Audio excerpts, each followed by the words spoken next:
Hey there, I'm Kelly Sienkowski with Potomac Local News, and today we're putting the spotlight on our local Board of Supervisors election.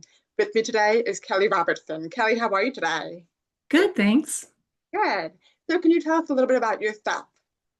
Sure. My name's Kelly Robertson. I am third generation Stafford resident. My family has made a life here for quite some time. Extended family's been here since 1859 and just kind of love Stafford and am looking forward to an opportunity to kind of better serve our community. Is this your first time doing politics or the world of politics? It is my first time running to be an elected official. I work in the federal government overseeing boards, so I'm very familiar with the process, but I have always been on the other side of the table. And you're running for the Hartwood District, is that right? Correct. Okay, good. Well, we've asked, for all of our viewers, we've asked all of our candidates the same 5 questions, and then also one question that's specific to their district. So we're going to go Okay. ahead and jump into those 5 questions. So first, we have projects like Bucky's and the data centers that have stirred up a lot of strong reaction from the residents. How would you balance economic development with the concerns about the environment, traffic, and the overall quality of life? I think when we look at our comprehensive plan, right? If something's outside of our comprehensive plan, that means that we are not prepared to take on that project and that we need to increase our infrastructure in order to support it. And that's something where we need to look whether or not that's worth what it's going to cost the taxpayers, right? I don't have anything against Bucky's or the data centers in general, but I do have concerns about the Bucky's location and the impact that's going to have on families in North Stafford with the traffic.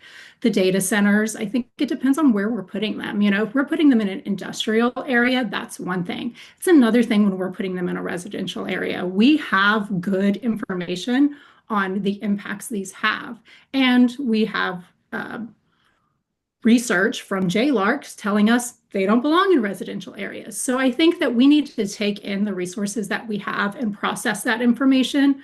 We can't just make a decision of, oh, that sounds great. We have to do our homework before we're making those decisions because they impact our families every day. Our next question is about growth and financial stewardship. With Stafford's $1 billion budget and continued growth, how would you ensure that the county is spending wisely, that we're supporting infrastructure and the services we offer without overspending or overbuilding? I think that's a huge question that's going to take longer than this interview is. But we have to look at things on an individual level, right? We cannot take and give blanket increases and not actually address some of the problems, right? And we can't take a chainsaw where we need to take a scalpel. We need to look at our budget and make very thoughtful choices in where money needs to go and where money needs to be cut. There's not an endless pool of money. We cannot go back every year and ask our residents to pay more, more, more. We're up almost 40% in the last 4 years. We can't handle that as a community. I think we're already pushing a lot of families, especially people that have been here out due to the increase in cost of living. So it's being thoughtful project by project and whether or not we're going to get the return on our investment and focusing our energy on things that are actually going to give us a return and not just look flashy and nice. All right. So then recent board decisions from zoning to school funding, and of course those big environmental projects, have drawn a lot of strong public feedback. What would be your approach to ensuring that residents are heard and included in the process? Well, I think we look across the districts, right? And we see some of our board of supervisors doing it really well, where they are communicating, they are engaging with their citizens. And in Hartwood, we haven't seen that. We are not getting the text messages and the emails. We're not having town halls. And that's something that I would look to provide for our citizens is having that engagement, meeting people where they are. Everybody's busy running their own lives. We have a lot of families that they're running up and down 95 to get employment because there are not enough jobs here in Stafford. When they get home, they're running their kids to sports practices and dance recitals. And just trying to go to the grocery store and the dry cleaner so they can do it all again tomorrow.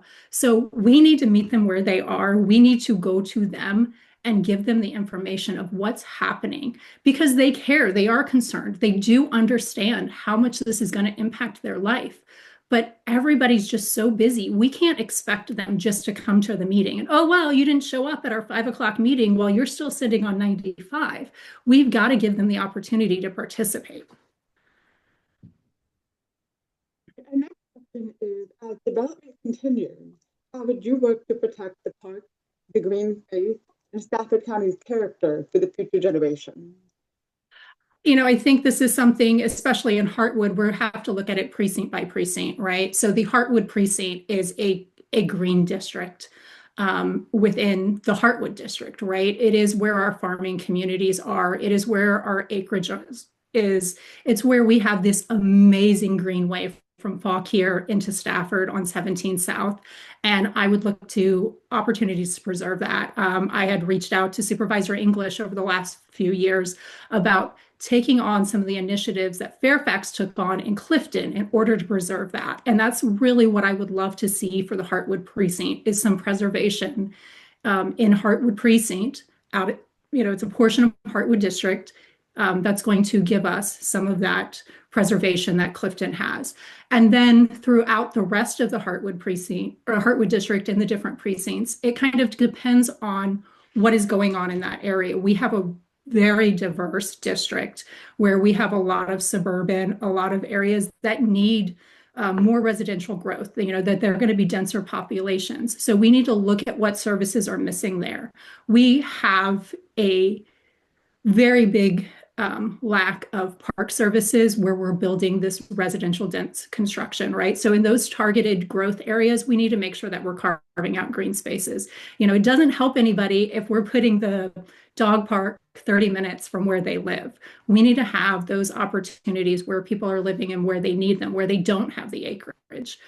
So it's kind of a place by place as far as how you do things. And then, we can't afford to pour all of the money that we would like to in these. So looking at opportunities for partnerships in order to provide some more of those services that we would like for our parks, right? So what are the public-private partnerships that we can do to make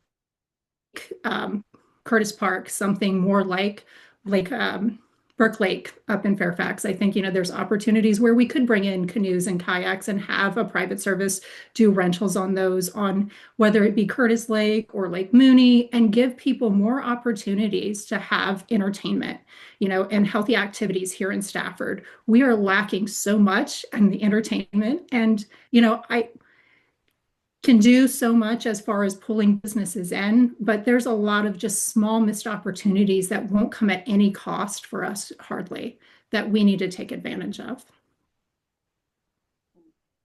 Okay, Kelly, if you are elected to the Board of Supervisors, what would your top priority be for Stafford County? And what kind of leadership do you think that you would bring to the board? Schools are an absolute priority to me. Education is very important for myself and my family. Finding the balance in that and making sure that we are investing in the right places in education, making sure that we are getting the pay raises to the employees that need it and not just doing blanket pay raises for some areas that are well funded already, right? Making sure that our schools are prepared. We are going to get hit hard in Hartwood with all of this additional construction. We've got a couple thousand new homes coming in 2025, and the new Hartwood Elementary School is only geared to 1,000 students, right? It's going to be overrun before it's finished. And we're not prepared for that. I think we need to think long and hard on how we are developing and how we're planning for the future and making sure that we have the resources there. Maybe slowing down a little bit. We don't have to say yes to every rezoning project that there is. We can say no. We can say that this does not fit with our comprehensive plan and we can't do this right now. It might not be we can't do it ever, but we've got to take some time and slow down and take care of the people that are here already paying our taxes. Okay, Kelly, and then we are asking each candidate a question more specific to issues in your district. So with Hartwood, with the growing truck traffic that we have, especially tied to industrial projects like Austin Ridge and the data center there, how would you address transportation safety and road maintenance in those more rural areas of Hartwood? Transportation safety, that is really more of the sheriff's department's job. And we don't have supervision of the sheriff's department and the board of supervisors. We don't have a police department. So that's really up to the sheriff's department to provide that road safety aspect of it. Now, from the board of supervisors role, we can work with VDOT and we can create some additional measures in order to put safety aspects in. I would love to see on 17 just some additional signage, some additional, you know, painting on the roads, different things that catch people's attention. You've got a long way from Fauquier into Hartwood Road that people are flying down 17, they're zoning out, and they need something to grab their attention to help them slow down and realize that they're coming into residential areas where we have a fire station, where we have a school, and they need to be a little bit safer driving. A lot of the back roads, we've got the major trucks, is making sure that those trucks belong there, that we're not being used as a cut through. There's a variety of different measures that we would need as the Board of Supervisors to work with VDOT in being able to implement them. And some of them are really low cost, low effort things that just need to be thoughtfully done. And as far as, the data center going up off Courthouse Road, I don't think that's been finalized yet. Very concerned that they've already started tearing down trees that were proffered. They can't hold on to their proffers while we're going through the rezoning process. It doesn't make me feel very confident in giving them rezoning for proffers that they're already tearing apart. So I think, we need to look at that. While it is our targeted growth area, what does that mean? For me, I haven't thought of that area as industrial. That area to me has always been more of a residential commercial. And that's what we've seen on the public side of Courthouse Road, right? We've seen residential commercial, light retail. And, for me, that's my perspective of kind of what that area should be. And I think we hold the industrial area more down on Route 1, right? That's what our industrial area has been. That's where we have the landfill. That's where we have, M&M Auto Parts. That has always been our industrial area. So why we are trying to move that into a residential area, I'm not quite so sure. Okay, Kylie. I do want to just confirm, are you running with a specific party, Republican, Democrat? No, I am Okay, running completely independent. I am not supported by either party. Well, I want to thank you so much for taking the time to sit down with me and stepping into the spotlight on this upcoming election. For our viewers, I'm Kelly Sienkowski with Potomac Local News. Please keep listening. We are going to continue to feature our candidate so that you can learn more about who's coming up in the election. Have a great day, Kelly. Thanks, you too.